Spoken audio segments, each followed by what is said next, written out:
Buen amanecer, amigos televidentes. Que en este día Dios te bendiga tanto en lo espiritual como en lo material, porque todos necesitamos de su bendición diaria. Te invito a que me acompañes en el libro del profeta Isaías, capítulo 40, versículo 31. Dice: pero los que esperan a Jehová tendrán nuevas fuerzas, levantarán alas como las águilas, correrán y no se cansarán, caminarán y no se fatigarán. Aunque te sientas un poco envejecido, sin fuerza, y has pensado que no tiene dinero para comprar algunos medicamentos, solamente recuerda lo que dice la Biblia en el Salmo 37, versículo 25. Dice: joven fui y he envejecido, y no he visto justo desamparado, ni su descendencia que mendigue pan. Recuerda que tu vida está en las manos de Dios, y Él tiene cuidado de ti. Gracias, amigos televidentes, por escuchar estas palabras de bendición para tu vida. Les motivo a sacudirle el polvo y leer sus Biblias. Les servirá de muchas bendiciones y soluciones a los problemas diarios. Hasta la próxima. Que Dios te bendiga.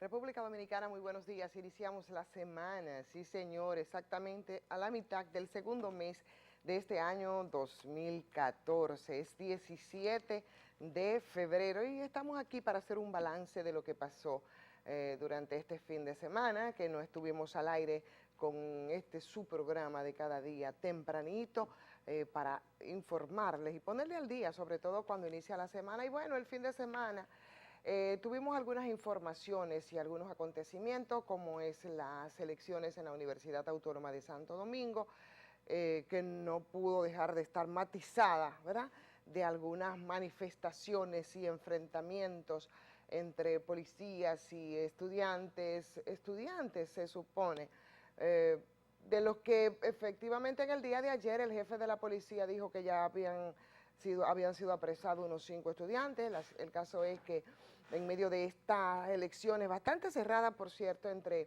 Emma Polanco, que sería la primera rectora de la Universidad Autónoma de Santo Domingo en todos los años que tiene esta casa de altos estudios, e Iván Grullón, que fue finalmente el ganador de las elecciones de la UAS en este periodo por 4 años y por supuesto con todas sus promesas, ¿verdad?, debajo del brazo como siempre. Pero ahí está, tenemos un nuevo rector y esto va a plantear verdaderamente un reto para Iván Grullón. No puede tampoco dejar de estar estigmatizado sin las acusaciones y contraacusaciones en esta universidad, en la que no solo se imparte docencia, sino en la que históricamente ha sido un centro de disputas políticas, porque ahí confluyen las diferentes organizaciones políticas de nuestro país.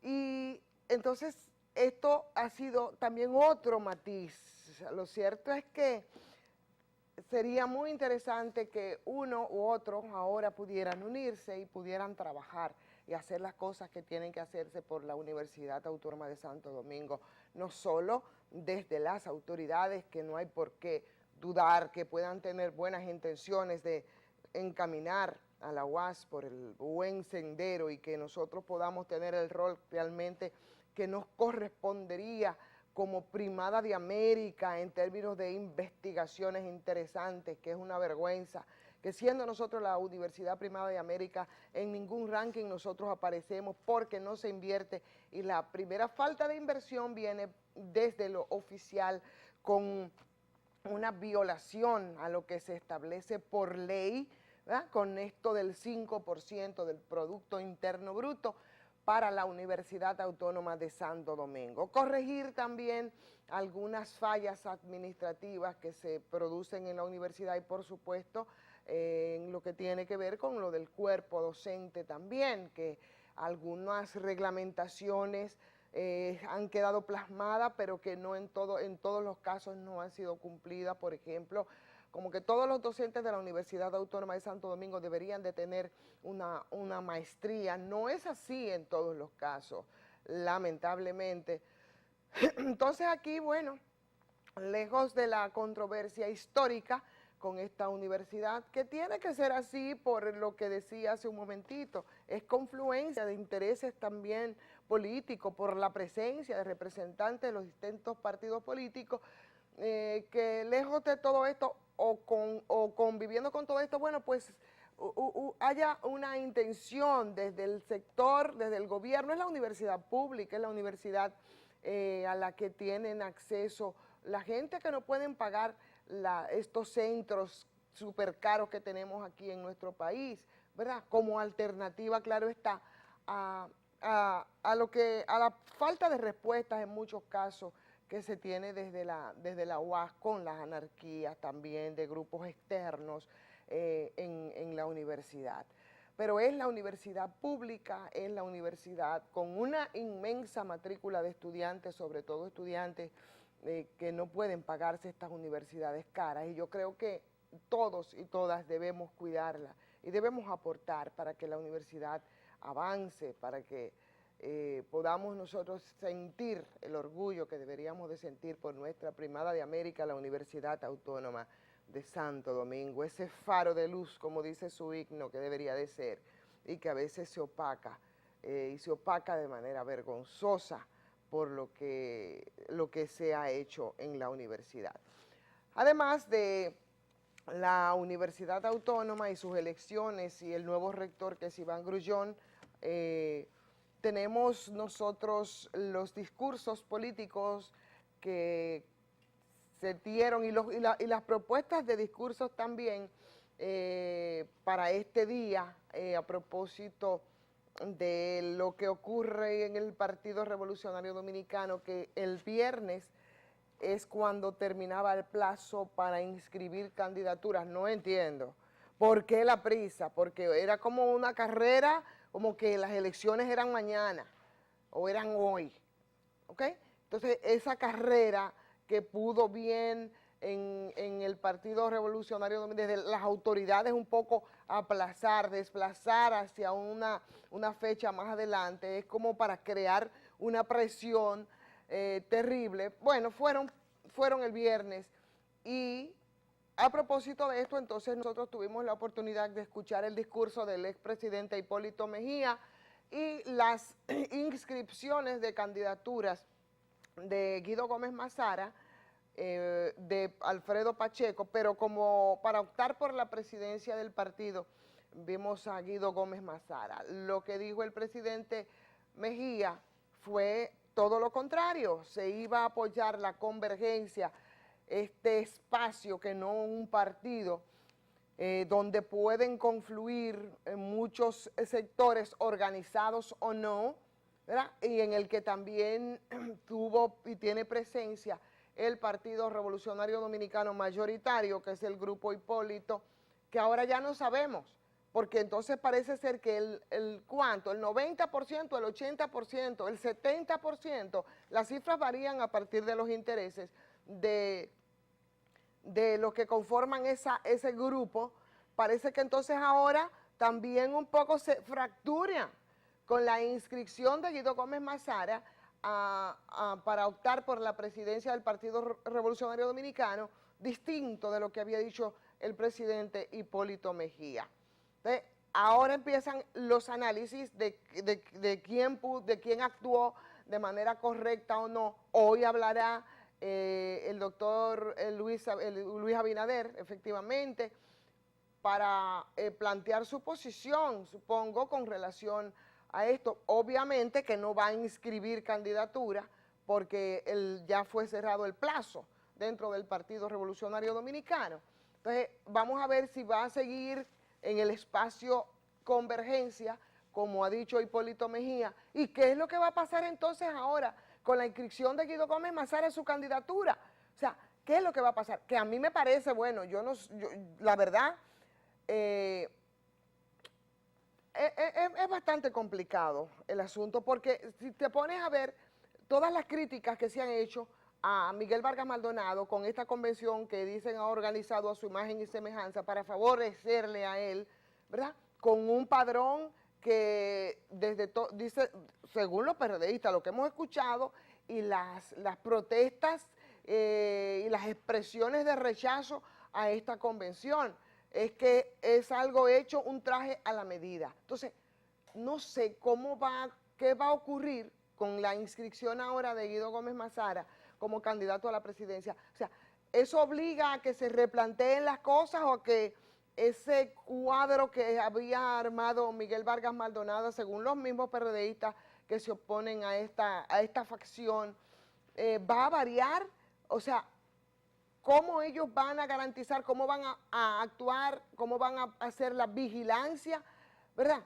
Son muchas preguntas, esto plantea muchas incógnitas. ¿Cómo van a dar el seguimiento? ¿Cómo van a garantizar la diafanidad, la transparencia que ellos han estado, la falta de transparencia que han estado criticando? No sé cómo sería eso. Lo otro sería también otras interrogantes que se te plantean, es ¿cómo es que el hecho de que Hipólito Mejía entonces decida irse a la convergencia?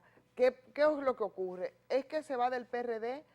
¿Es el espacio nada más de cara a las elecciones del 2016 que deja libre? ¿Se va? ¿No se va? O sea, hay muchas preguntas en este sentido que hay que responder, porque la atmósfera política definitivamente se ha enrarecido. Hay una gran nebulosa, una nebulosa que arropa muy fuertemente al Partido Revolucionario, y no sé si es que el Hipólito Mejía ha aceptado ser PRDista, a no serlo, no lo entiendo. Entonces, con relación a lo de Guido, es que, bueno, con esto es un poco ponerle un clavito en el zapato de Miguel Vargas Maldonado, que con todo a favor, ¿verdad?, incluido el partido de gobierno del que dicen los PRDistas se ha aliado, su candidatura, la inscripción de su candidatura a la presidencia del partido, eso sería un clavito en el zapato para Miguel Vargas Maldonado. Vamos a ver. Lo cierto es que sí, señor, sigue bastante enrarecido. A mí me gustaría muchísimo como poder hacer esta reflexión con los amigos, con las amigas y con sus participaciones a través de la línea telefónica, porque la verdad es que hay cosas que no las tengo claras, no las tengo muy claras con relación a esto. Es que es una división, o sea, se nos...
Más por mujeres. Pero...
Hablamos de hipertensión arterial cuando una persona tiene límites tensionales por encima de 120-80 milímetros de mercurio.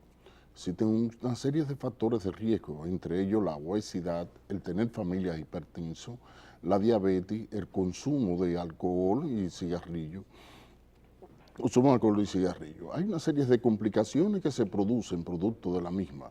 Entre ellas tenemos la enfermedad renal crónica, los accidentes cerebrovasculares, los ataques o insuficiencia cardíaca. Para prevenirla es necesario mantener el peso, consumiendo una dieta sana.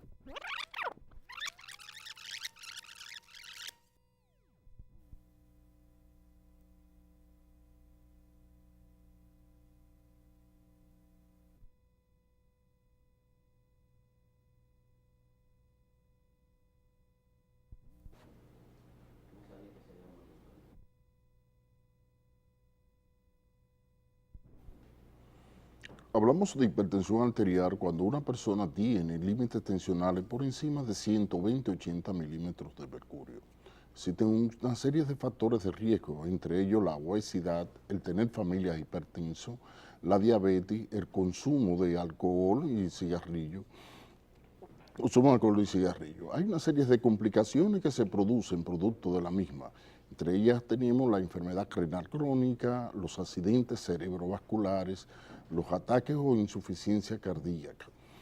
Para prevenirla es necesario mantener el peso, consumiendo una dieta sana, rica en fibras, disminuida en sal.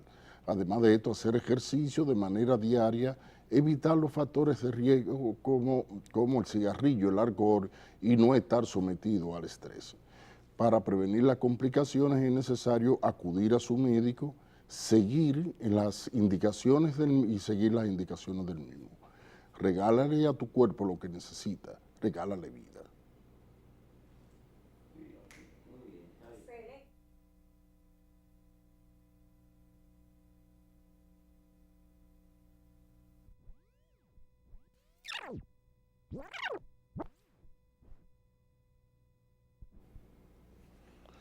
Papa Nicolau es una prueba que se realiza en mujeres que ya han iniciado su vida sexual. Y entre las ventajas están que es fácil de realizar, es económico y detecta de manera temprana el cáncer.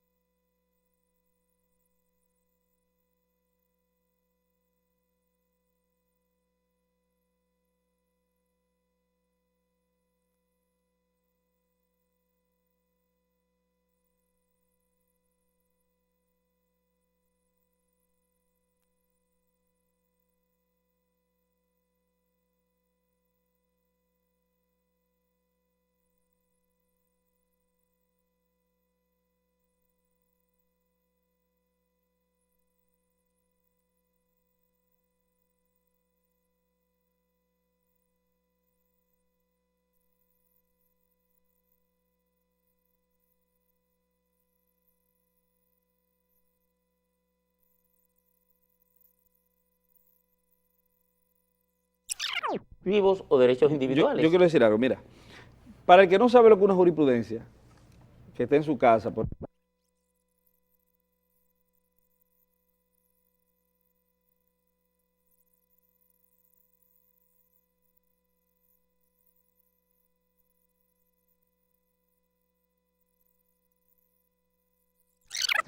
que 600...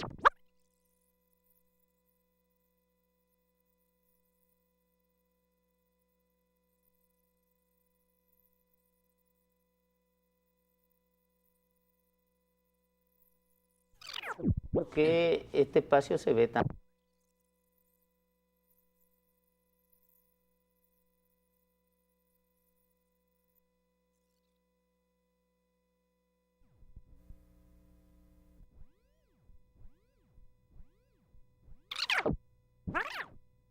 durante los 20 minutos?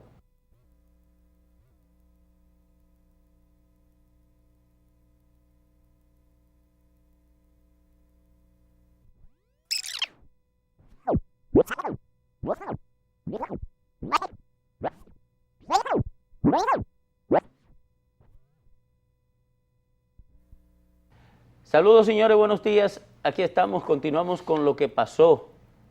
Ahora estamos Valentín Medrano, de allá del sur.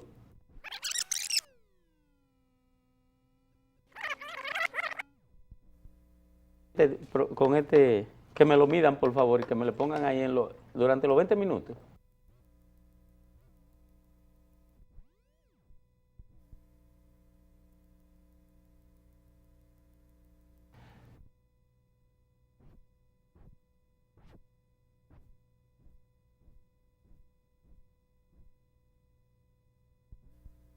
Saludos.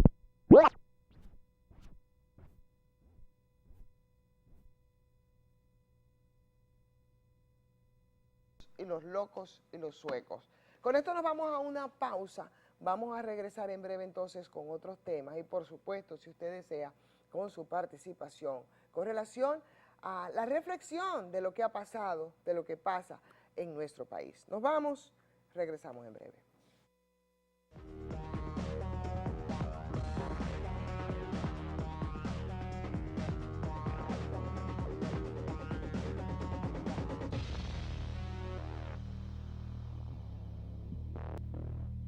Bien, de nuevo con todos ustedes en este balance de lo que pasó a esta hora de la mañana, 6:38 minutos.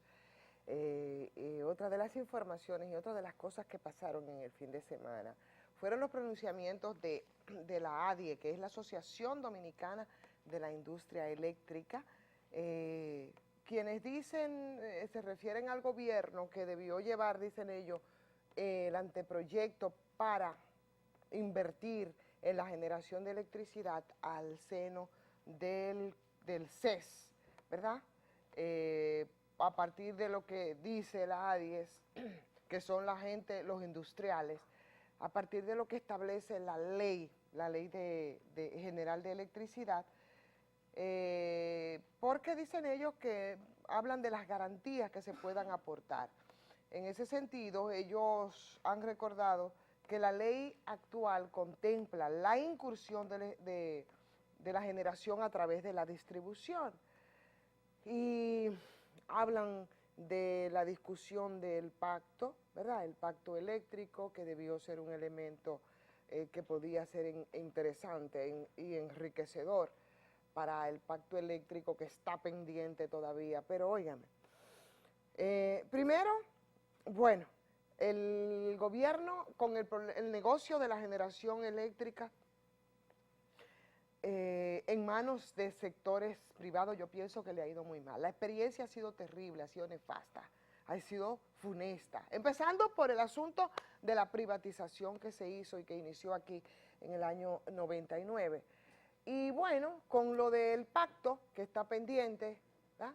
Y con la experiencia que se ha tenido, primero con el pacto fiscal y después con el pacto educativo que se está manejando desde el Palacio Nacional, desde la oficina de Temístocles Montaz, yo creo que entonces no es muy auspicioso para esta discusión. De todas maneras, es algo que está pendiente, ellos pueden emitir todas las declaraciones que ellos quieran, pero la verdad es que tampoco le ha ido muy bien al gobierno con ese negocio de la generación, de la participación privada en el negocio de la generación eléctrica, todo lo contrario.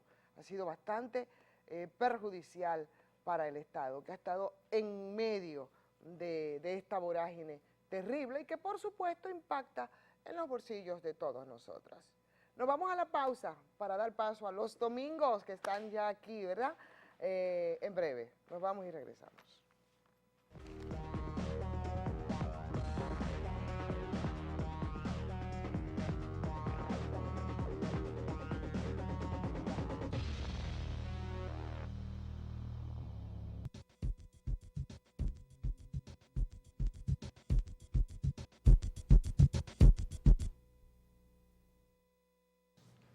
Saludos, señores, aquí estamos en De Domingo a Domingo, como de costumbre, Domingo Contreras y un servidor, Domingo Páez. Saludos, señor, qué bonita su corbata, un azul cielo, con unos estampados en cuadro, a cuadro dirían cualquier español, a cuadro, ¿Qué hay de nuevo? Bueno, de nuevo hay muchos acontecimientos. La vida Sí. del país está llena de acontecimientos importantes, algunos tristes, como la despedida de Francisco José Arnaiz, una figura jesuita de la iglesia, pero también una figura que tuvo un papel muy importante en la vida de la República Dominicana. Y una persona, una personalidad de un gran calibre, de un conocimiento, uno no termina digamos, de asombrarse ni de recibir lo que representa la vida de un sacerdote, de un hombre de la dimensión de Monseñor Arnaiz. Yo creo que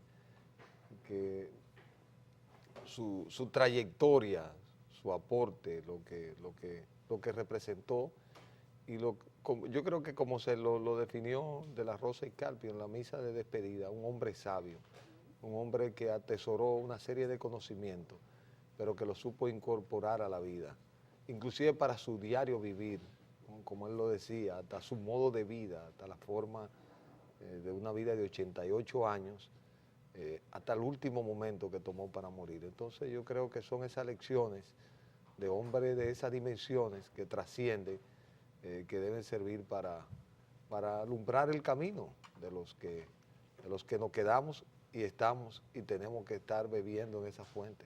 Y hay que resaltar de Monseñor Arnaiz que en los momentos de crisis importante en el país, donde se convertía en imperativo la necesidad de construir consenso, él siempre estuvo junto a Monseñor Agripino Núñez, siempre estuvo trabajando eso, amén, de que me parece que fue uno de los, no sé si se llama, pero es una especie de secretario ejecutivo el secretario de la conferencia del episcopal. episcopado durante mucho tiempo. Muchísimos años. Durante muchísimos años, lo que significa que no solamente era un gran pensador, un sólido intelectual, y como tú decía que fue definido por De la Rosa y Carpio como un hombre sabio, sino que además era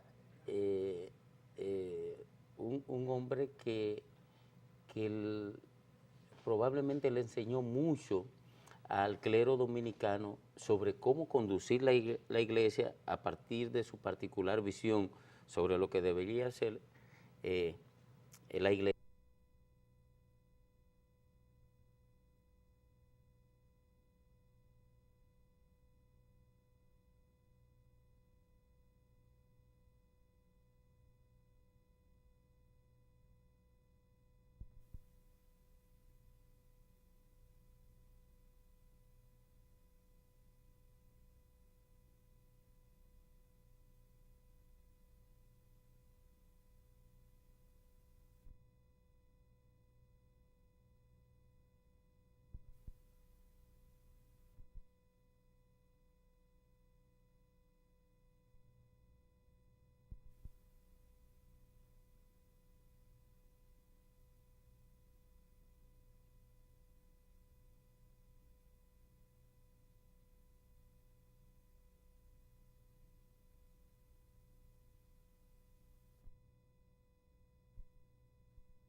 Estos conflictos laborales, estas situaciones que el país ameritaba, en lo que se encontraban caminos institucionales y se iba consolidando un Estado de Derecho, porque otras sociedades, inclusive, han pagado un alto precio por no encontrar esa capacidad de consenso, esa capacidad de diálogo y de búsqueda de solución, que es fundamental. Es decir, sin un clima de paz y sin una capacidad, una sociedad determinada, de poder encontrar y articular soluciones a sus conflictos que son intrínsecos y naturales al desarrollo. Claro. Y cada sociedad tiene que encontrar su vía. A veces la encuentra en personalidades como esta en una etapa determinada y en otra sencillamente la puede canalizar institucionalmente, pero siempre, y está demostrado ahí, el tema de la confianza de una sociedad tendrá un peso muy alto en la capacidad que se tengan de encontrar instituciones y personalidades que contribuyan, inclusive a que los conflictos no tengan que terminar llegando a dirimirse en la justicia, porque siempre un pacto entre dos partes que están en conflicto, inclusive en el orden político, empresarial, institucional, dejará un mejor sabor para la construcción del futuro, porque en justicia la decisión favorecerá una parte, pero dejará una herida. Ahora un acuerdo siempre es una satisfacción para ambas partes. Para ambas partes, entonces. Y sociológicamente, el proceso de desarrollo define sus estrés en los conflictos. O sea, el conflicto es el estrés del proceso de desarrollo. Ahora, cuando no hay instituciones que puedan canalizar la solución de los conflictos, los prohombres son los encargados de suplir ese déficit en la sociedad, y ese es el caso de Arnaiz, o pudo haber sido el caso de Trujillo también en un momento dado, que sustituyó a las instituciones, o quizás ha sido el caso de Monseñor Agripino Collado, que cuando fallan las instituciones, cuando las instituciones no pueden curar el estrés que tiene el proceso de desarrollo de la sociedad, entonces vienen ellos como calmantes apropiados para darle salida a los estrés, ¿verdad?, que define el proceso de desarrollo. A propósito del proceso de desarrollo, bueno, ya tenemos, desde el fin de semana pasado, tenemos un nuevo rector electo en la Universidad Autónoma de Santo Domingo, que me parece que tuvieron estas elecciones una particularidad que merece ser observada o analizada. Una polarización absoluta, y una polarización tan polarizada que el que gana con 50.5. Sí, 87 votos de diferencia. Oye. El universo de votantes no era tan alto. No. Ahora, otra particularidad es que siendo unas elecciones de 2.600 electores,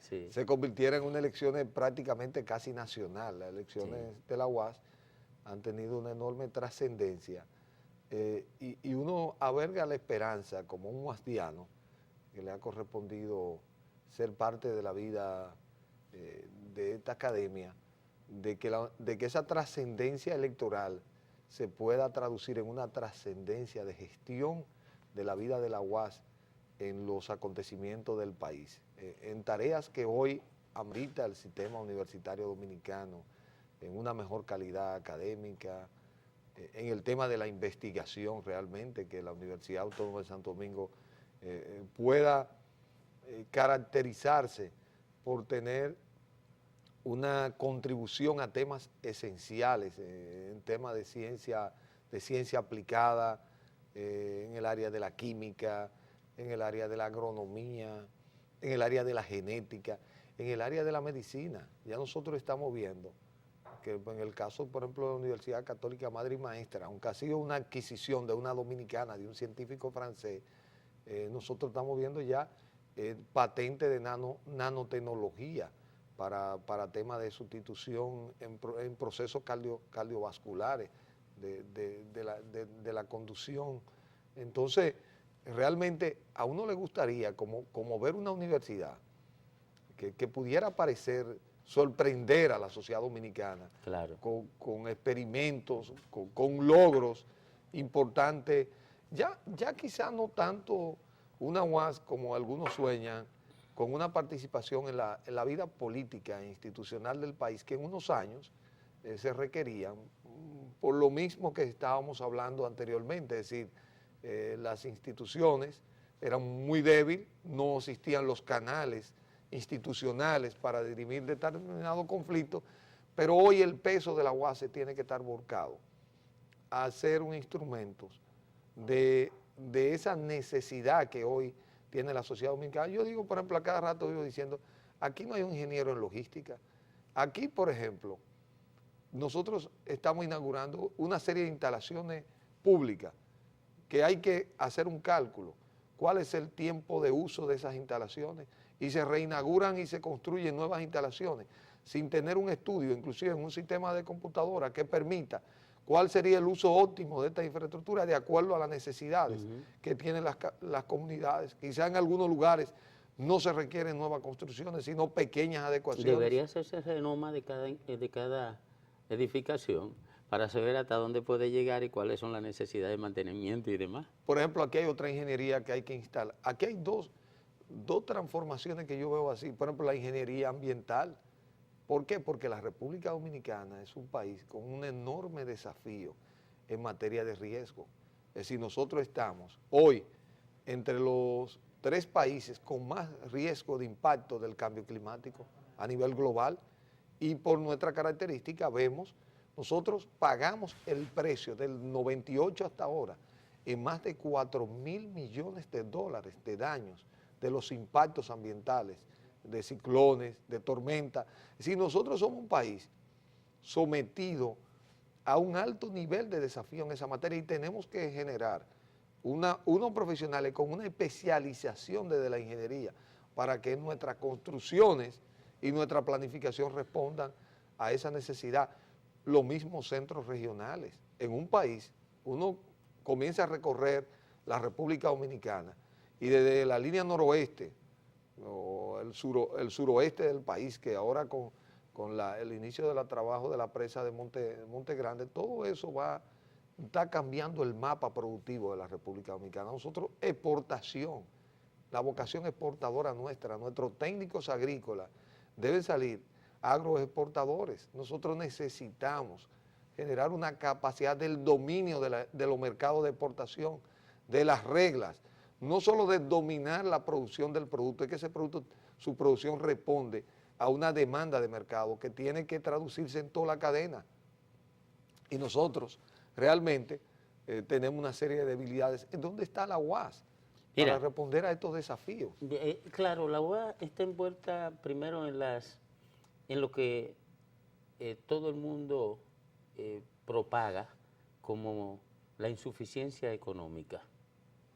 El discurso fundamental de todos los rectores y de las autoridades de la Universidad Autónoma de Santo Domingo tiene como esencia la falta de recursos, y me parece que esa es la justificación para su déficit en términos de respuesta a la sociedad.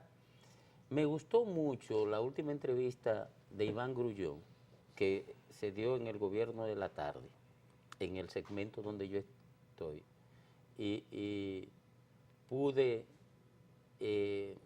interactuar con él, hacerle unas cuantas preguntas, y me gustó mucho que él insistiera, bueno, el tema no es solamente económico, el tema es cómo se usan los recursos, la optimización del uso de los recursos, la eficiencia en el uso de los recursos. ¿Qué tan eficientes somos? Si nosotros corregimos, y me parece una buena actitud en términos de autocrítica, si nosotros corregimos esos déficits que tenemos en el uso de los recursos, entonces tenemos autoridad para reclamarle al Estado más recursos. Si demostramos que somos eficientes utilizando los pocos que nos dan, entonces tenemos autoridad para esto. Pero pienso que la UAS se ha centrado mucho en sus aportes en términos de la construcción de un sistema democrático de amplias libertades y de respeto a los derechos fundamentales del hombre, y se ha descuidado su rol de banco de pensamiento, banco de transformación en todos los órdenes en la sociedad, y sobre todo su responsabilidad en términos de transformaciones, de aportar a las transformaciones técnicas y científicas que deben darse en la sociedad dominicana o en la sociedad de la que ella forma parte. Eso habría que ver si las nuevas autoridades están en condiciones de impulsarlo, porque también estas elecciones reflejaron una debilidad del liderazgo interno.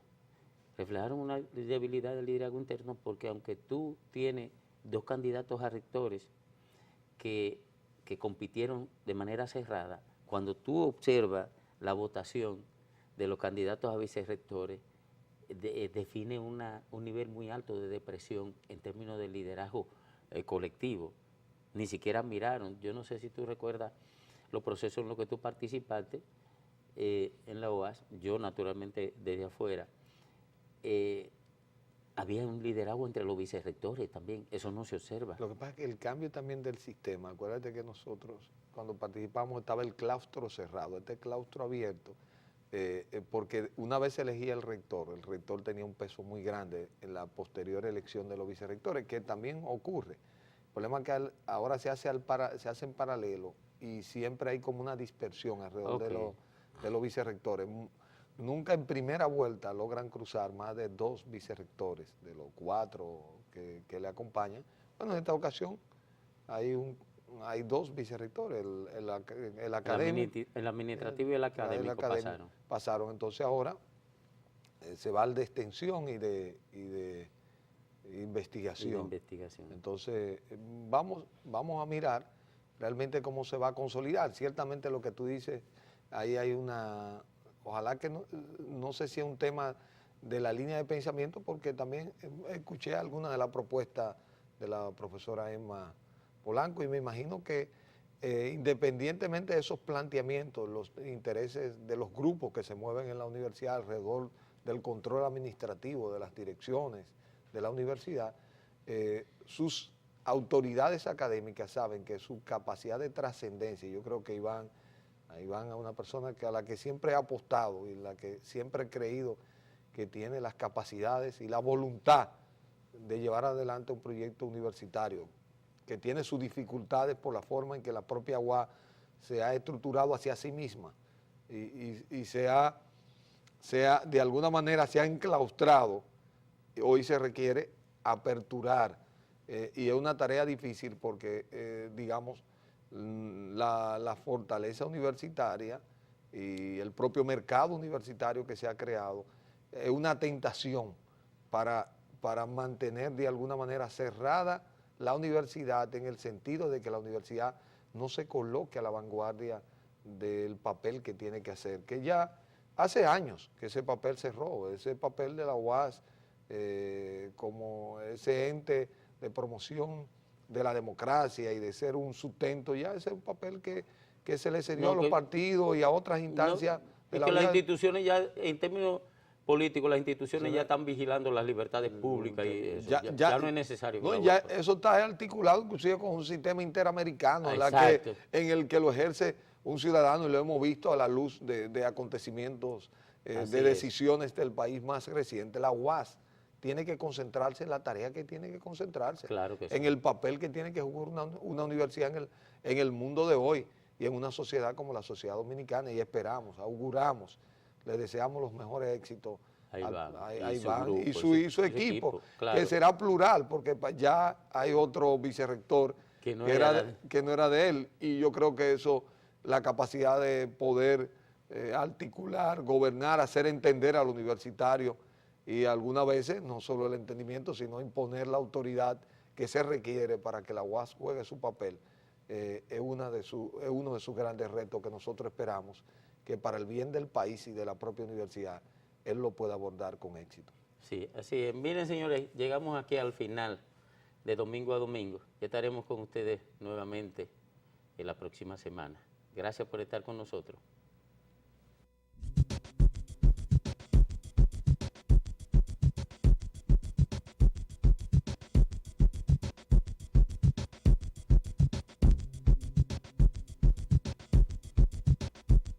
Señores, buenos días. Aquí estamos, continuamos con lo que pasó. Ahora estamos Valentín Medrano, de allá del sur, pero que es bocachiquense por adopción y por inversión. No, por nacimiento. ¿Tú naciste en Boca Chica? Claro, yo soy de Boca Chica. No Yo- se la- mis orígenes, mis ancestros Son de Duvergé. son de Duvergé. Mi abuelo era vecino de Dagoberto, vivían frente a frente. Sí, exactamente. Frente a frente. Frente a frente. Nos Se divide- pasaban comida a las 12. No, nos divide el parque. parque solamente. Pero yo llegué a comer mucho en la casa del abuelo de él, Ah. porque ahí había una sastrería, estaba Néstor Medrano, Abelardo. Don Néstor Ento- Medrano, que yo lo conozco. Entonces Sí. yo era aprendiz de sastre, Ah. entonces al mediodía a veces le daban su boroneo a uno, y después entonces me fui a donde Maní, Mato, en la esquina. Entonces, como le dije ahora días, don Aquiles vive en la Colón, esquina Sánchez, y Mané Mato, que también tiene otra sastrería, entonces vivía en la Altagracia, esquina Sánchez. Esa era la competencia, don Manuel. Sí, exactamente. Pero Ento- después Mané no de se lo- convirtió de los en Medrano. competencia, no, porque después Mané consiguió abrir una cooperativa muy hábil con la gente del Alcoa en Pedernales. Entonces él se Se pasaba fue el por ahí. año entero cosiéndole, haciéndole traje a todos los empleados de la Alcoa Exploration Company. Entonces no eran los empleados que le pagaban a Mané. Sino la Era Alcoa. la Alcoa Porque le pagaba eran directamente. uniformes. No, traje formal. También. No, traje bonito, no, uniforme no. Traje, entonces ellos utilizaban a la Alcoa que les contaran 5 pesos semanal, Ah. que eran 20 pesos mensuales. Entonces el traje valía 60 pesos, 80 pesos, entonces usted en 20 semanas Lo pagaba. Entonces, pero los cuartos eran seguros Pues, porque la Alcoa se lo quitaba. Eran parejeros los obreros. yo cobraba- los obreros de allá no, eran sí, parejeros. no, oye, yo cobraba- oye, un obrero mandarse a hacer un Pero traje. no, muchos. Unos Entonces, parejeros, los entonces yo sureños. cobraba 1.25. No eran sureños, ¿no? No eran por los, sureños. óyeme, No. era 1.25 por los trajes por los sacos, por los pantalones de tela suave, de casimir, y 75 centavos por los de kaki, y como decíamos, ¿Pero los de hacer blé. qué? ¿Haciendo qué? Porque yo era pantalonero, yo era sastre. O sea, usted hacía el pantalón, Sí, lo confeccionaba. sí. Mira, Mané los mira cortaba. lo lindo que se ve con el fondo del mundo atrás, Dagoberto, hablando de pantalones de allá del sur, Sí, de Urgel. sí. No, Habla- yo cobraba 1.25. Cosas nimias, pero que son muy, pero muy no, importantes. pero también hablando de cómo se iba a comer donde el vecino. También. O sea, Hablando de la deuda que tiene con mi familia. Sí, no, una deuda no, pero existencial. Néstor Medrano, cuando yo llegué de México, él y Lourdes me dieron albergue en su clínica, en su casa, ahí en Las Palmas de Herrera.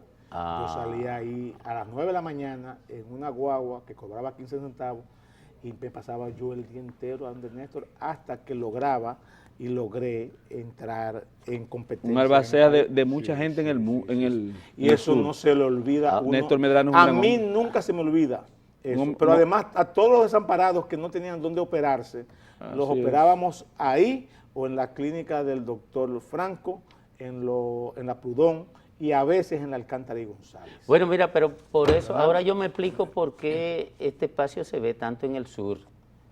El problema es que yo no sé. Ahora, se ve, sí. Porque Ángela Costa es de Santiago, pero nació en Barahona. Barahona. Entonces, pero tú, Ángela Costa, tú preguntas por Ángela Costa en Barahona y nadie lo conoce. No. Como Ángela Costa ahora se dice Polivín. Dice, sí, el hijo de Polibio. El hijo de- Y ok. todo el mundo conoce a Ángela Costa por los lados del Parque Los Sueros como Polivín. Se fue Arnaiz, Sí. se fue el obispo Juan José Arnaiz. Sí. Sí, Y como lo decían cariñosamente, Monseñor Arnaiz. Monseñor Arnaiz. Y es un obispo, o fue un obispo de origen español, pero que ofreció servicios importantísimos a la sociedad dominicana, accionando como el segundo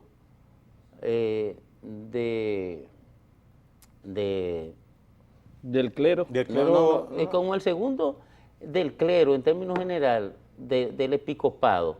Él llegó a ser durante mucho tiempo una especie de director ejecutivo del episcopado. Era ade- jesuita también. jesuista. Pero además era una especie del segundo de Monseñor Agripino Agripino Núñez. Núñez en estos trabajos de mediación Ok. y de construcción de consenso cuando se presentaban crisis importantes en la sociedad dominicana, de manera tal que la sociedad dominicana tiene una deuda con ese español que adoptó este país como su patria y que al igual que otro cura importante que no llegó a obispo, decidieron que su asiento final fuera fuera en territorio dominicano. O sea, que el cuerpo suyo se decompusiera en tierra nuestra y se quedara como parte de la tierra. De manera que nosotros aquí, que siempre aquilatamos los valores más importantes que distinguen a un hombre en vida y hasta más allá, queremos hacer llegar nuestra condolencia y, ¿por qué no?, nuestra solidaridad a la Iglesia Católica y particularmente a la comunidad jesuita. De Cristóbal Colón al sacerdote Arnaiz, la antítesis en términos de aprobación, colaboración e inversión. Este hombre fue un humanista, doctor en teología y sobre todo yo creo que fue más sincero. Por ejemplo, yo le concedo a él la condición de ser más sincero que al cardenal. Indefectiblemente que yo no quiero establecer que estamos en un concurso de belleza y nada por el estilo, pero... El cardenal es sincero, lo que pasa es que el cardenal es sincero, lo que pasa es que la forma de expresión del cardenal Exacto. no lo ayuda, No. porque él con lo que dice es lo que él siente, lo que él cree, pero Él yo dice estoy de acuerdo contigo en cuanto que Arnaiz era un hombre también muy sincero, pero era un hombre que lo decía suave y lo decía sin estridencia. Lo que pasa es que yo cuando retrato existencialmente a la persona que han decidido sacrificarse en pos de la humanidad, prestando su servicio en el clero, con lo que eso significa, Domingo, es una vida de sacrificio, un martirologio muchas veces, de entregarse por entero a una causa, primero a la evangelización, a predicar con respecto a Dios y su legado, y después entonces también a eximirse, que es lo que manda, de tener una vida piadosa y eximirse del disfrute de los bienes paganos. Mira, Pero él distaba muchísimo de la conducta de la mayoría de lo que son los líderes de la iglesia. mira, el cardenal tiene un déficit en su práctica cristiana y es que renunció a la humildad. Ok. Entonces tú lees la Biblia y en la mayoría de los pasajes de la Biblia Es todo humildad. va a encontrar la exaltación de la humildad, porque eso fue Jesucristo. Y la humildad tiene una hermana siamesa, que es la tolerancia. Entonces, el cardenal se ha alejado mucho, tanto de la humildad como de su hermana siamesa, que es la tolerancia. Y no son los conceptos del cardenal, que muchas veces son tan conservadores, que Vargas Llosa, que es el paradigma del conservadurismo latinoamericano, sintió envidia de él y lo atacó. O sea, Vargas Llosa le entró al cardenal porque el cardenal se le estaba pasando como conservador y él no quería tener competencia. No quiere competencia en América. No quiere competencia en América, Vargas Llosa. Aunque en su escrito hizo un parangón con el cardenal limeño. Sí. Decía, pensábamos nosotros que teníamos al cardenal más menos liberal Y menos Sí, tolerante. Claro que menos sí, tolerante. porque su problema el problema de Vargas Llosa con el cardenal limeño es porque era muy conservador y él quería ser el más conservador. por lo menos de Lima. No, él quería ser De toda América. Oye, de toda América. Vargas Llosa quería ser tan conservador en América que decidió irse a vivir en España Sí. porque no toleraba que en América hubieran tantos conservadores que fueran más conservadores que él. Que eso es mucho y la decir. pela de lengua que él le dio al cardenal justamente fue porque el cardenal quiso pasarse de conservador frente a él y le estaba ganando la carrera. Porque Vargas Llosa es el escritor latinoamericano más conservador de todos los tiempos. Tú lo buscas todo. Es más, yo creo que ni Borges era tan conservador. Y mira, Así es. Borges es un paradigma De la conservación, sí. del conservadurismo. Ni Borges era tan conservador como Vargas Llosa. Y a Vargas Llosa le da rabia que haya alguien más conservador que él en Latinoamérica. Por eso se fue a España. Pero No podía soportarlo. Pero yo creo que indefectiblemente de que eso es un criterio que nosotros podemos abrazar, porque ciertamente responde a una línea de conducta, a un estilo de vida, a un histórico. Pero la encíclica de Vargas Llosa respecto a la sentencia 168 es atendible. Es Mira, atendible. Indefectiblemente la pelelengua a su homólogo en cuanto a no es conservadurismo. atendible porque se apoya en mentiras. No. Se apoya en mentiras. Mira. ¿Qué es mentira de ello? Es mentira que hayan desnacionalizado ese viaje de gente. No lo ha Pero podido eso no lo dice. Eso es mentira. ¿Quién lo dice? ¿Vargas Llosa? Lo dice Vargas Llosa. No, lo dice la sentencia, que habla de 640.000 personas. No. La sentencia dice, la misma sentencia dice que 640.000 personas serían afectadas. Sí. ¿Quién dio esos datos? Bueno, no importa quién lo haya dado. Primero, el dato es falso. Si el dato es falso, entonces la sentencia es falsa. No. La sentencia contiene elementos falsos. Se cimentó en falsedades. No. Contiene elementos falsos. No, porque la sentencia no perseguía a esos 600. La acción, y tú lo sabes como jurista brillante que eres, tú sabes que la sentencia no perseguía a esos 600. Ahora, ellos utilizaron una estadística falsa, que se ha demostrado que era falsa, que nadie puede demostrar ¿Quién dice que era falsa? Bueno, quien dijo eso al principio fue el mismo Roberto Rosario. Exactamente. Oye, quien da la estadística, Roberto Rosario, es quien da la antiestadística. Por vía de consecuencia, tú no puedes ni creer en una ni creer en otra. Ahora, la sentencia, la ignominiosa sentencia 168, se basa exactamente, como tú lo dijiste, en mentiras, así mismo como Vargas Llosa. Vargas Llosa tomó datos inexactos, irreales, falsos, así mismo la sentencia. La sentencia no se basa en un solo elemento, desde el punto de vista jurídico, que sea atendible, que sea cierto, que sea serio. Esa es la razón. Mira qué es lo que pasa con lo que defienden una y otra posición. Por eso yo no milito en ninguna de las dos. Se apoyan en elementos que buscan para consolidar un prejuicio que ya tienen construido antes de conocer los elementos.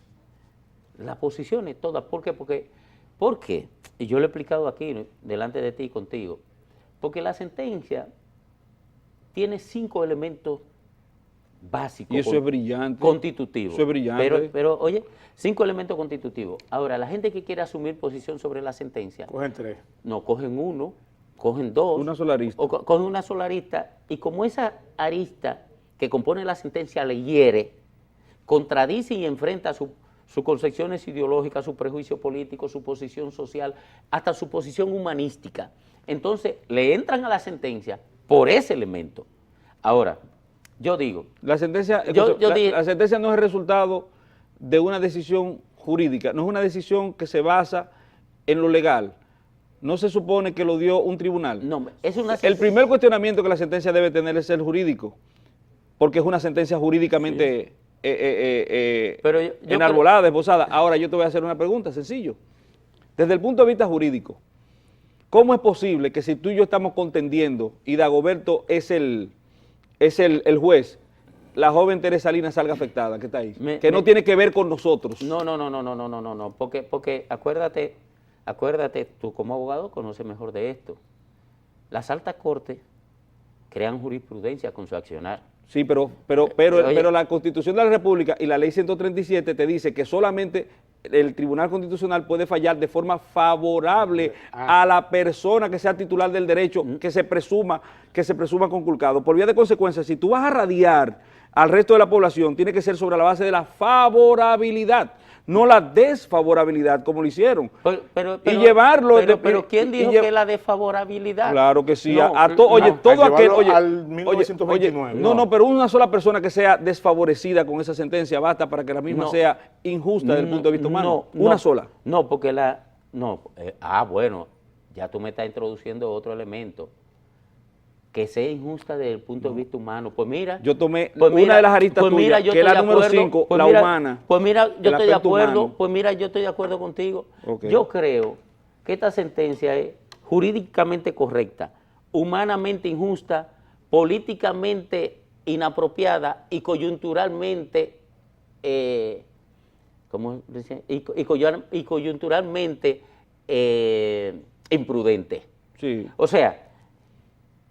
Yo creo que legalmente la defiendo, porque la dio un tribunal. No la dio un tribunal. No por eso solamente, sino porque trata de transparentar el sistema migratorio de República Dominicana, que es un deber del Estado. Que eso no lo hace una sentencia, Domingo. Para eso nosotros No. tenemos una ley, la ley No, 285 no. de migración, traza la política migratoria del Estado. Una sentencia no puede hacerlo, no debe hacerlo. Claro ¿Sabe que por qué? debe hacerlo, ¿Sabe por claro qué? que debe ¿Sabe hacerlo. por qué no puede hacerlo? No debe hacerlo, porque invade una esfera del poder que le está vedada, porque aquí nosotros tenemos separación de poderes de conformidad con el artículo 4 de la Constitución. No. Separación de poderes. No. El poder legislativo, el poder ejecutivo, el poder judicial funciona de forma separada. Por vía de consecuencia, cuando el poder legislativo acciona de forma que ejecuta una acción determinada, está violentando la esfera del poder ejecutivo. Y cuando el poder judicial legisla, como lo han hecho muchísimas veces en materia penal, y en este caso, por la sentencia 168, invade la esfera del poder legislativo, que incluso el Congreso Nacional lo que debió hacer, en vez de ponerse de, como tú dijiste, de chupamedia, por el momentum, por la situación que se dio y que llamaba a que todo el mundo hiciera causa común con una situación errática, nacida de una sentencia errática, que es infundada, lo que debió hacer fue el Congreso llamar la atención y decirle, espérese, ustedes no son legisladores, ustedes están trazando política, política migratoria. No, a ustedes no les compete eso. ¿Quiénes trazan la política migratoria? Son las leyes. Las leyes. ¿Y quiénes la ejecutan? El Poder Ejecutivo. ¿Y qué tiene que ver el Tribunal Constitucional con eso? No, mi hermano querido. Bueno, no. lo que pasa, mira, tú estás cayendo en el banco del sofisma. Oye, ¿por qué? Ay. Oye, ¿por qué? Porque está partiendo... Eso es un libro. No, porque está partiendo de una falsedad para llegar a una conclusión. ¿Cuál es la falsedad? La falsedad es que la sentencia está trazando política migratoria y no es así. Por eso yo utilicé la palabra transparentar la política migratoria, transparentar el sistema migratorio. ¿Por qué? Porque el hecho de que sea atacada la ley que le da soporte al sistema migratorio y sean atacadas todas las normas que se derivan de esa ley, como el reglamento que lo pone en práctica, como las otras leyes accesorias, etcétera, etcétera, etcétera, sean objeto de ataque por algún sector, la hace no transparente porque de alguna manera la están cuestionando. Entonces, ¿qué transparentiza una ley que alguien diga que es contraria a la Constitución? Una sentencia del tribunal que tiene como responsabilidad resguardar la Constitución y el espíritu de ella. Entonces, tú tienes toda la razón, salvo el hecho de que era un recurso de amparo, que no era una acción de inconstitucionalidad. Perfecto. Y por vía de consecuencia, y por la acción originaria. Acuérdate lo que te dije. Ajá. Acuérdate lo que te dije. Las altas cortes construyen jurisprudencia, y tú lo sabes mejor que yo, porque tú eres un estudioso del derecho.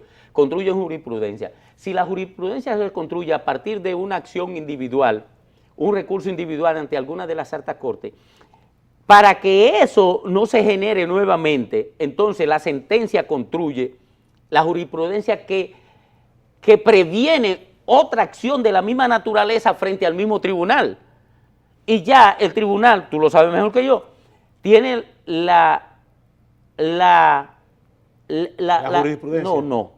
Tiene la presunción positiva necesaria para rechazar otros recursos de esa misma naturaleza y declararlo inadmisible apoyándose en aquella decisión anterior. Claro, el precedente, entonces, precedente exacto, yo te digo, ¿verdad? Porque yo estuve en las discusiones que dieron origen a esa Constitución. Yo te digo lo siguiente, y aprendí muchísimo ahí, como he aprendido contigo aquí.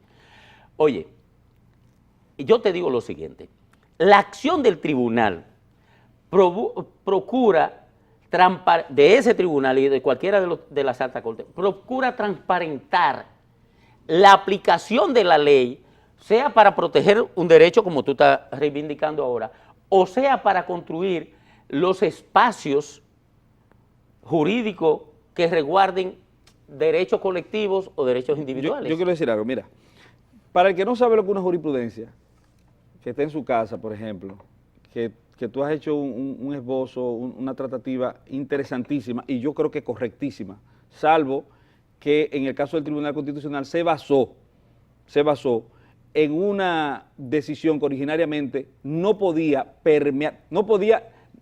ser narigoneada, ser llevada a los efectos que el tribunal procuró y en efecto produjo desde el punto de vista decisional. Una jurisprudencia no es más que una decisión, una opinión que tiene un tribunal que afecta a un derecho, o lo crea o lo modifica, o lo hace cesar. Por vía de consecuencia, es un marco referencial que a partir de ese momento establece la línea directriz en el que el tribunal se va a circunscribir para decisiones futuras que tengan que ver con respecto a la misma naturaleza de los tratados. Ahora bien, el problema es, mi querido Domingo, que el tribunal estaba apoderado de una acción constitucional de amparo. Correcto. Que el tribunal falló en falló desapego a una proscripción que el mismo tribunal tenía desde el punto de vista de su ley orgánica, que le prohíbe todo lo relativo a, por ejemplo, en el caso de lo que pasó después con Yanilda Vázquez, la ejecución de un recurso de amparo que la detuvo. Ellos no pueden detener la ejecución de un recurso de amparo. Pero aquí se dan muchas cosas que uno aplaude, ¿tú entiendes? Y se ven hasta bonitas. Pero en el fondo son precarizaciones que se dan del ejercicio del derecho. Y en lo procesal constitucional la sentencia es mala. En el fondo, desde el punto de vista legal, la sentencia es buenísima hacia futuro. Cuando le hicieron retrospectiva por el 110, jurídicamente correcta. No, es buena. Jurídicamente, procesal constitucionalmente hablando, no. Porque lo hicieron en desapego al procedimiento constitucional. ¿Por qué? La Junta Central Electoral fue una parte. ¿Qué falló el tribunal en primera instancia? Falló en contra de la Junta. ¿Por qué? Porque la Junta no se presentó. ¿En qué perdió la Junta? Bueno, le decretaron un defecto. Pero la persona perdió de todas formas. La persona recurre en revisión. Y a la Junta le dan, la ley dice que son 5 días a la Junta Central Electoral para responder el recurso de revisión. Y le dieron casi un año. Mira. ¿Tú sabes lo que se llama eso? La primera decisión del Tribunal Constitucional es declarar inadmisible un recurso porque se pasó de los 5 días que establece la normativa. Por vía de consecuencia, ampliar el plazo sin explicar por qué en favor de la Junta Central Electoral es una afectación de la garantía de derechos, del debido proceso de ley. Mira, yo creo que la sentencia tiene tantas partes como he dicho y que analizarla desde la perspectiva de una de las partes nunca te va a permitir ni a ti, ni a mí, ni a nadie. Armonizar, ¿verdad? No solamente armonizar, tener un juicio equilibrado. O Sí. sea, un juicio equilibrado es aquel juicio que procura sentar equidistancia frente a cada uno de los aspectos que toca el juicio para construir la objetividad. Pero ya, nosotros hemos discutido esto mucho y a lo mejor lo vamos a seguir discutiendo. Se nos acabó el tiempo, pero yo quería decir. Se acabó el tiempo y yo tenía siguiente. unas primicias, pero no. Pero se puede dar en un titular. Bueno, un titular es que usted va a ver lo que va a pasar con el general Percival, que se inscribió como secretario general del PRD. Ahora el amigo Vargas Maldonado, presidente del PRD, dice que no, que es lo que tiene que ser su secretario. Él dice que no, que lo va a enfrentar. Guido Gómez Mazara se presentó como presidente del PRD y a él lo quieren dar a su secretaría, pero Peggy Cabral le está serruchando el palo y Peggy quiere ser secretaria general del PRD. El amigo... Se lo repartan todo. Se están repartiendo, entonces el amigo Carlos Gabriel está haciendo bembita porque dice que él se inscribió porque Miguel le dijo, y entonces ahí en el PRD hay un lío, con lo que mismo va a suceder cuando vengan las senadurías, diputaciones y regidurías. Pero ¿qué sucede? Espérate, ¿qué sucede? Que precisamente Hipólito Mejía manda y le dice a todos los PRDistas que no se inscriban en el PRD porque él va a armar boletas en cada provincia, en cada municipio y distrito municipal con la convergencia. Mire, pero eso es sencillo. ¿Guido certificó a Miguel? No, yo voy a analizar eso más tarde. Quizá este segmento no tenemos tiempo, pero le puedo asegurar a la gente de la convergencia y a la gente del PRD que el camino, oigan, lo he dicho muchas veces, el camino que inicia el PRD con Miguel Vargas es el camino que ha transitado el Partido Reformista y que lo tiene ahí. Yo le dije que iba a ganar... 6 años diciéndolo. Oye, le dije que iba a ganar... Increíble. Que iba a ganar Iván Grullón. Ganó. Todavía yo no he hecho el pronóstico que hayan fallado en los últimos tiempos. Okay, ¿a quién le va a ir mejor? ¿A la convergencia o al PRD? Mira, ¿A las letras o a la convergencia? Mira lo que va a ocurrir. Ajá. La gente de la convergencia van a boicotear la convención del PRD.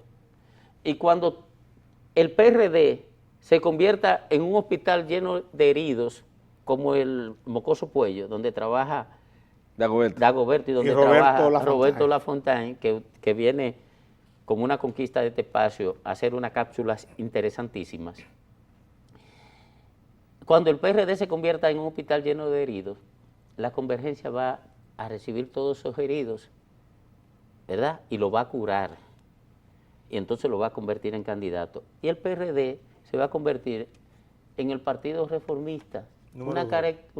Partido Reformista número 2. No importa que Guido se quede, no importa que se quede Peñaguaba.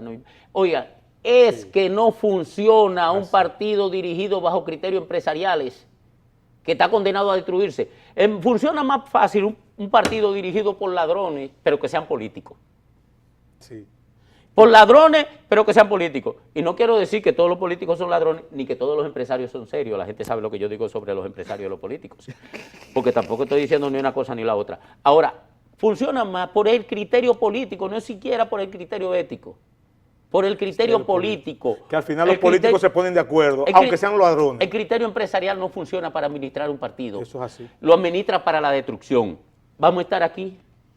Pero tú tienes años diciéndolo, lo pronosticaste y está sucediendo lo que dijo. Tú fuiste el único que dijo lo que iba a pasar en el PRD antes de que eligieran a Miguel. Sí. Te voy a poner la bolita de cristal ahí la próxima vez. Cuando Miguel sacó 90 y pico, 97. Yo le dije al PRD, aquí y en la Z, se lo decía yo, a ustedes le va a pesar eso. No los dijo. Le va a pesar, y miren, le ha pesado. Así es. Seguimos aquí, vamos a la pausa. Eso es verdad.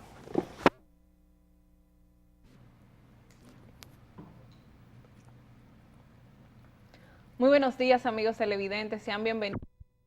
Muy buenos días, amigos televidentes, sean bienvenidos a nuestra sección de economía, aquí es lo que pasó. Buenos días, Teresa Lina. Buenos días, Gabriela. ¿Y qué tal? ¿Cómo te fue en este San Valentín? Porque te veo muy contenta últimamente. No, realmente fue una fecha para regocijarnos pues, por las personas que nos acompañan en nuestro transcurso por la vida. Uno de ese tipo de personas son los amigos, que realmente son ese brazo de apoyo cuando creemos que las cosas no andan bien. Y cuando andan bien, pues celebrar con ellos pues el rumbo que llevan todos los aspectos de la vida. Sí, este pasado viernes que se celebró el Día de San Valentín, las calles estaban bastante atascadas a toda hora, desde temprano en la mañana hasta bien tarde en la noche. Todos los centros comerciales estaban abarrotados de personas, los restaurantes. Sí. O sea, no se podía transitar. No, y es increíble ver todas las incidencias que hubo también en los colegios, también en los trabajos, esa llegada de flores, de regalos. O sea, es un día que se disfruta bastante. Sí. Bueno, durante estos atascos se gastó bastante combustible, pero qué bueno que, tal y como anunció Industria y Comercio, durante esta semana hasta el 21 de febrero se mantendrán estables los precios de todos los combustibles. Por otro lado, el gobierno aclaró y manifestó que intervendrá aquellas gasolineras que sobre todo forman parte de Anadegas si vuelven a hacer paro, debido a que este tipo de servicios, según la Constitución y las leyes de la República Dominicana, no pueden ir a paro porque no solamente afectan a los consumidores, sino también a muchos pequeños negocios que necesitan del combustible para hacer sus operaciones. Sí, en ese mismo sentido, la Unidad de Sociedad Civil del Observatorio Político Dominicano destacó que el año pasado se produjeron 959 protestas en todo el territorio nacional, destacando que serían 79 protestas por mes y 2.6 protestas por día.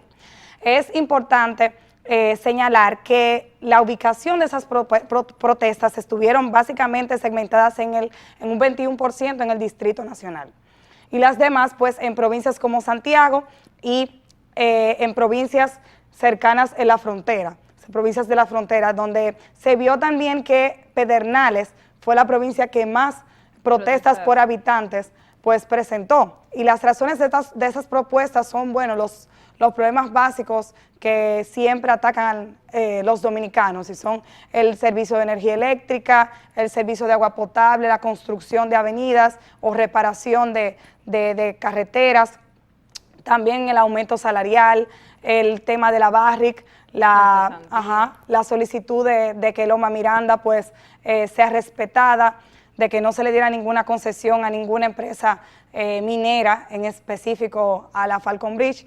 Entonces esas fueron las razones básicas que dieron origen a las protestas, a las 959 protestas. Y es importante señalar que a pesar de que estas manifestaciones se produjeron por estos problemas que siempre han estado presentes en la sociedad dominicana, el gobierno mantiene una gran ponderación, o sea, una gran aceptación.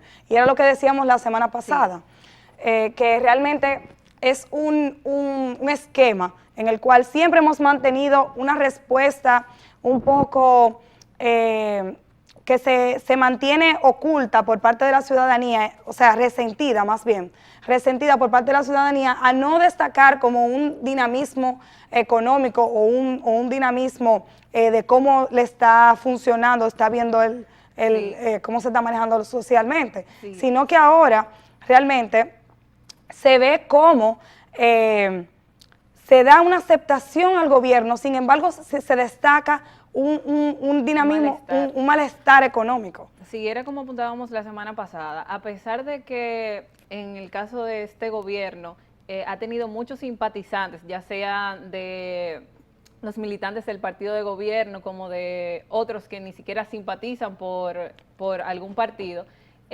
según como comentábamos, la Gallup presentaba de que la percepción de la situación económica actual era bastante mala, porque casi el 70% de la población la percibía como una situación muy precaria. Pero también cuando hablábamos, mencionábamos de que aún así, de que la situación económica estaba bastante mala, las personas tenían esperanza de que mejoraran durante este gobierno, lo cual es bastante distinto a otras ocasiones y en otros gobiernos pasados, que la gente regularmente asocia ese malestar económico con las decisiones económicas que están tomando el gobierno de turno. Claro, y como respuesta a eso vemos que la mayoría de las razones que dan origen a estas protestas son coyunturales. O sea, si vemos está Barrigol, coyuntural. Si vemos está el tema de Loma Miranda, coyuntural. Si vemos la explotación de Bahía de las Águilas, coyuntural. Si vemos los haitianos sin documentación, o sea, la entrada de haitianos sin documentación también es coyuntural. Entonces, eso hasta cierto punto le da una base a que el gobierno ha tenido la oportunidad de mediar en estas situaciones y provocar tener esa aceptación que ahora mismo presenta. Exactamente. Una de las más recientes fue la que hizo el Sindicato de Trabajadores, en la que presentó su propuesta formal al CONEP de cuáles son sus percepciones sobre la eliminación de la cesantía y todo lo que vendrá en los cambios laborales y la ley laboral en la República Dominicana. En este mismo sentido, ANGE presentó el estudio de debilidades de técnicos y profesionales en la República Dominicana, en el cual presenta de que casi un 48% de las empresas manifiesta un malestar acerca de lo que consideran deberían tener los recursos humanos que acceden a sus empresas a realizar distintas ocupaciones. Y también destacaron que casi el 60% de las empresas están solicitando pues la entrada o requieren de los recursos humanos requieren más ingenieros civiles, vendedores, choferes, mecánicos, gerentes de ventas, técnicos, ejecutivos de ventas. Entonces, aquí nos deberíamos preguntar algo. Primero, dos cosas. Ellos hablan de una descoordinación entre la preparación y la demanda que tienen de profesionales. Es decir, las universidades no están preparando a los profesionales con el nivel que la demanda requiere, que el mercado laboral requiere. Eso es uno. Y tampoco, no con el nivel, ni tampoco los profesionales que se está demandando. Entonces, ahí habría que ver, o sea, cómo podría la ANGE realmente ser el mecanismo de coordinación, que me parece más una política gubernamental, que es el estrato que tiene la mejor función social para llegar a cumplir esa meta de coordinación entre el sector demandante y el sector que oferta, en este caso las universidades. Sí, en el caso de las profesiones y los egresados y cuáles son los puestos de trabajo que se están demandando, se hace visible de que hay una descoordinación entre la oferta y la demanda, sobre todo en el mercado laboral. Hace mucho tiempo los empresarios han venido manifestando su pesar de que tienen que invertir mucho dinero capacitando profesionales, sobre todo en áreas que se supone que ya deberían estar bastante alineados y capacitados en ese sentido. Una de las áreas que más valoran los empresarios y las empresas es que los profesionales estén altamente capacitados para poder dirigir y tener acciones de liderazgo frente a todas las decisiones que toman. Uno de los temas que se ha tratado en esto del pacto educativo y en las propuestas que ha presentado la población es que se prioricen o se articulen cuáles son las profesiones que demanda el mercado dominicano, ya sea para el desarrollo de la nación como para mejorar la competencia de nuestras empresas con relación a otros mercados que son muchísimo más grandes. Muchas veces las empresas tienen que importar recursos humanos porque tienen dos opciones. Una de estas es o capacitar al personal que tiene, y lo cual le va a tomar una cantidad de tiempo, puede ser entre 1 a 4 años, dependiendo el nivel que quieran, que necesiten o que necesiten que esta persona tenga, o más bien pagar más por un personal por un recurso humano que ya está capacitado y obtenerlo en este momento. Es un coste de oportunidad común. Habría que ver, por ejemplo, muchas veces dicen, yo prefiero pagar más y obtener los resultados ahora que pagar menos y obtener los resultados a 5 años. El dinero vale más hoy que mañana, y muchas veces tenemos un pesar dentro de los profesionales dominicanos que dicen que muchas veces posiciones buenas e importantes se las ofrecen cada vez más a extranjeros. Y sin embargo, hay otra parte de la población dominicana de jóvenes que se están formando, que se están especializando cada vez más y que no ven una oportunidad dentro del mercado. Porque dicen, cuando se trata de un dominicano que se está preparado y tiene todo lo que requiere el puesto, le ofrecen una remuneración ínfima, o sea, muchísimo menor a lo que debería pagarle a un profesional de esa calidad. Entonces tenemos una fuga de cerebros, por un lado, y por otro lado, entonces tenemos a los que no pueden salir del mercado y entonces al final tampoco pueden escalar en una pirámide dentro de una empresa, porque tampoco la empresa le da la oportunidad ni quiere muchas veces capacitarlo. Entonces tenemos ahí un problemita, pero en el marco, yo creo que del pacto educativo, esto es una de las propuestas que presentó a la población, sí, de más que interesantes, de que se coordine, y ojalá que cuando se firme el pacto, esa sea una de las propuestas que se elijan y se lleven a cabo. Sí, básicamente una de las informaciones más necesarias para coordinar pues un mercado de trabajo es transparentar la calidad de las universidades. Muchas veces tenemos padres que tienen los recursos para educar a sus hijos en áreas específicas, sin embargo, los dirigen a universidades que están desactualizadas o que ellos no tienen la información para darle a sus hijos o colocar a sus hijos realmente en la universidad más conveniente para él. Entonces yo creo que el Ministerio de Educación, eso como un primer acercamiento, que en Estados Unidos tú tienes un ranking, bueno, varias firmas realizan ese ranking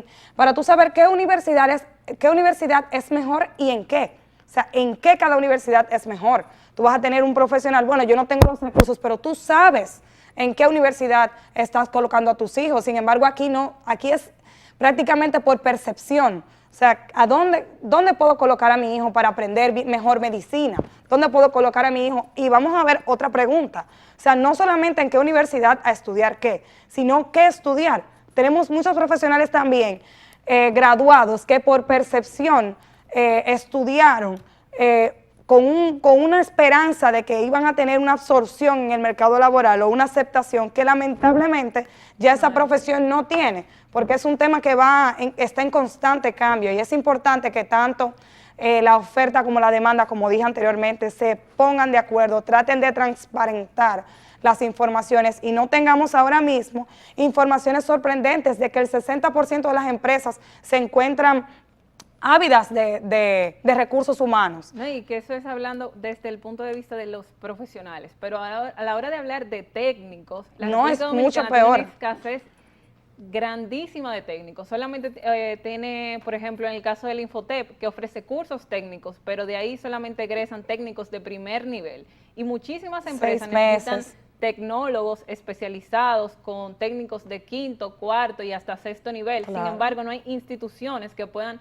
ofrecerle al mercado este tipo de claro. O sea, este tipo de opciones. Ni siquiera, incluso hay muchas personas que quisieran acceder a una carrera técnica especializada en qué cosa, y en el mercado actual, o sea, no se le ofrece, no tienen la oportunidad de escoger otras cosas que no sean las mismas profesiones. Pero cuando anteriormente tú has escuchado, o sea, este estudio llama a preguntarse varias cosas, porque cuando el mercado, o sea, el sector privado se ha sentado con el Ministerio de Educación a definir currículums y pensum, para decir, mira, yo quiero un administrador de empresa, sí, pero quiero un administrador de empresa que sepa esto. O sea, no me interesa otras cosas, y permitirle reducir el pensum hasta un nivel de técnico, pero que sea, o sea, cumpliendo realmente con las características que él exige y que él va a demandar y que él va a pagar. Entonces, porque al final el Ministerio de Educación no va a contratar sus propios profesionales, las universidades no contratan sus propios profesionales.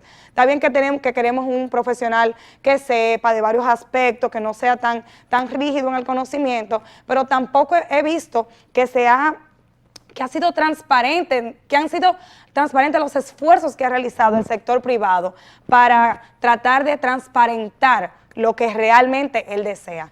Bueno, señores, y con esto nos vamos a una pausa, regresamos con la sección económica de lo que pasó. Concha, yo quería decir algo de eso. Bueno.